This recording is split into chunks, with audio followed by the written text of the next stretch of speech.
60 ठिकाणं जिथे राहणं आणि खाणं 100% मोफत आहे।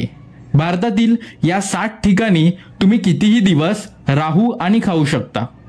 मोफत आहे म्हटल्यावर तुम्हाला असं वाटलं असेल की ही काही धर्मदाय संस्थेने चालवले जाणारे आश्रम असतील आणि जे अगदी कमी कॅपॅसिटीचे असतील, पण थोडे थिडके नव्हे तर अगदी हजार रूम असणारे हे काही 5 स्टार हॉटेलला लाजवणारे आश्रम आहेत। आणि हे अशा ठिकाणी वसलेले आहेत की तिकडे निसर्गाच्या सौंदर्याचा देखील जवळ आहे। यातलं एक ठिकाण असं आहे की त्याच्या शेजारी थंड बर्फाचा पाणी वाहून नेणारी नदी तर गरम पाण्याचे झरे देखील आहेत। तर अशा निसर्गाने नटलेल्या ठिकाणी तुम्ही वास्तव्य करू शकता आणि त्याला तुम्हाला खर्चही लागणार नाही। चला तर मग जाणून घेऊयात कोणती अशी 60 ठिकाणं आहेत तिकडे तुम्ही कुठलाही भेदभाव न करता राहता येतं, मोफत खाता येतं आणि कितीही दिवस तुम्ही तिकडे राहू शकता। चला मग तर सुरू करूया व्हिडिओ। कुठेही फिरायला जायचं म्हटलं किंवा धार्मिक ठिकाणी जायचं म्हटलं तर आपल्या डोक्यात येतं प्रवास खर्च आणि दुसरा म्हणजे ते राहण्याचा खर्च। पण आता काळजी करायची गरज नाही।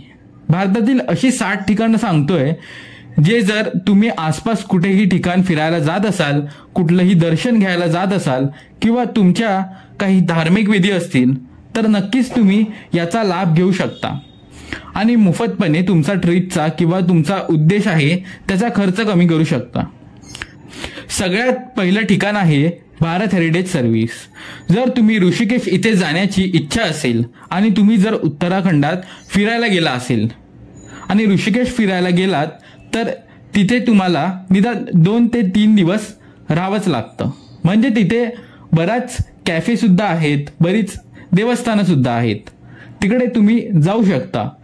मग तुम्हाला एकही पैसा न घालता राहायचं असेल तर भारत हेरिटेज सर्व्हिसमध्ये तुम्ही जाऊ शकता। तिकडे राहण्यासाठी आणि खाण्यासाठी एक पैसा देखील तुमच्याकडून घेतला जात नाही। यानंतरचं दुसरं ठिकाण आहे ईशा फाउंडेशन। हे कोइंबतूर पासून 40 किलोमीटर अंतरावर आहे। कोइंबतूर हे त्या ठिकाणी तमिळनाडू या राज्यात आहे। हे सद्गुरूंचं धार्मिक केंद्र आहे। तिथे आदियोगी शिवांची अगदी मोठी व सुंदर अशी मूर्ती आहे। हे केंद्र योग, पर्यावरण आणि सामाजिक कार्यक्षेत्रात काम करतात।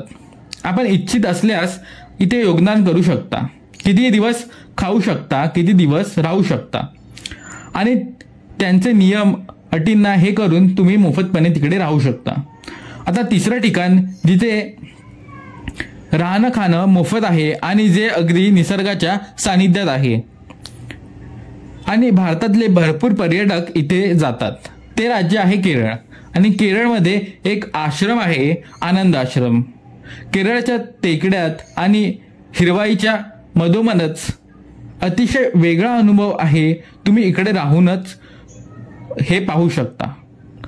इथे जेवण ही दिलं जातं, हे अगदी केरळच्या पारंपरिक पद्धतीने केलं जातं, ज्यामध्ये मसाल्यांचा अगदी कमी वापर केला जातो। अशाच पद्धतीने तुम्ही केरळमध्ये आणि आश्रमात राहू शकता आणि खाऊ शकता। यानंतरचं चौथं ठिकाण आहे गुरुद्वारा मारिकरम साहिब। हे आहे हिमाचल प्रदेशमध्ये। सर्वांनाच माहिती आहे लोक शिमला, काश्मीरला त्या ठिकाणी जात असतात। मनालीच्या जवळच हे ठिकाण आहे। या ठिकाणी थंड पाणी वाहून नेणारी नदी तर उकळत्या पाण्याचे झरे देखील आहे। याच गरम पाण्याचा वापर करून अन्न शिजवलं जातं आणि सर्वात महत्त्वाचं म्हणजे जसं शीख धर्मात लंगर प्रथा आहे, तिथे गोरगरिबाला कोणताही भेदभाव न करता जेवण दिलं जातं आणि सकाळ संध्याकाळ लंगरची सोय असते। आणि सर्वात महत्त्वाचं म्हणजे इथे राहण्याची तुमच्याकडून कोणत्याच प्रकारचे शुल्क आकारले जात नाही। याच व्यतिरिक्त शिमला, मनाली याच्या आसपास कुठेही फिरायला जात असाल तर मनालीपासून जवळच हे ठिकाण आहे, तर तुम्ही तिकडे जाऊन नक्कीच याचा लाभ घ्यायला हवा। आणि हे जे 5वं ठिकाण आहे ते राम सरनाम तिरुमलाईला आहे। तर दक्षिण भारतात फिरण्यासाठी भरपूर काही आहे। इकडच्या जेवणासाठी किती लोक इथे फिरायला येतात आणि इथे फिरण्यापेक्षाही खूप काही आहे। इथे भारतातले पर्यटक तर असतातच, पण त्याबरोबर विदेशी पर्यटक देखील इथे असतात। इथे राहण्याऱ्यांकडून 1 रुपयाही घेतला जात नाही। इथे एक मंदिर आहे, ते खूप प्रसिद्ध आहे। तिथे राहायला जाणार असाल तर तुम्हाला बुकिंग करावी लागते, तीही पूर्णपणे निशुल्क आहे। यानंतरचं पुढचं ठिकाण आहे तिथे सर्व मोफत आहे, ते आहे परमानार्थ निकेतन। या ठिकाणी तुम्ही मोफत राहू शकता, खाऊ शकता। हे आश्रम देखील ऋषिकेशमध्येच आहे। इथला वैशिष्ट्य आहे की इथे योग प्रेमी भरपूर येतात। तुम्हाला आवड असेल तर तुम्ही योगचे क्लासेस इकडे लावू शकता। हे क्लास देखील विनामूल्य असतात। त्याच्याच बरोबर योग ही मोफतपणे शिकवला जातो। जर तुम्हाला राहण्याच्या खाण्याच्या दडपण येत असेल तर तुम्ही इथे सामाजिक कार्य करू शकता। आजूबाजूचा परिसर स्वच्छ ठेवू शकता, झाडांना पाणी घालू शकता। हे कामे तुम्ही करू शकता। यानंतरचं शेवटचं ठिकाण आहे, हे देखील ऋषिकेशमध्येच आहे। याची थोडी तिरकी क्षमता नसून अगदी 1000 खोल्या आहेत, ज्याचं नाव आहे गीता भवन।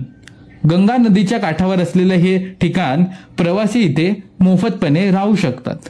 इथे जेवणाची सोय देखील करण्यात आली आहे। या आश्रमात देखील खूप फॉरेन प्रवासी पण येतात। हे होती भारतातील विनामूल्य ठिकाणं। माहिती आवडली असेल तर व्हिडिओला लाईक करून चॅनलला जरूर सबस्क्राईब करून ठेवा। धन्यवाद।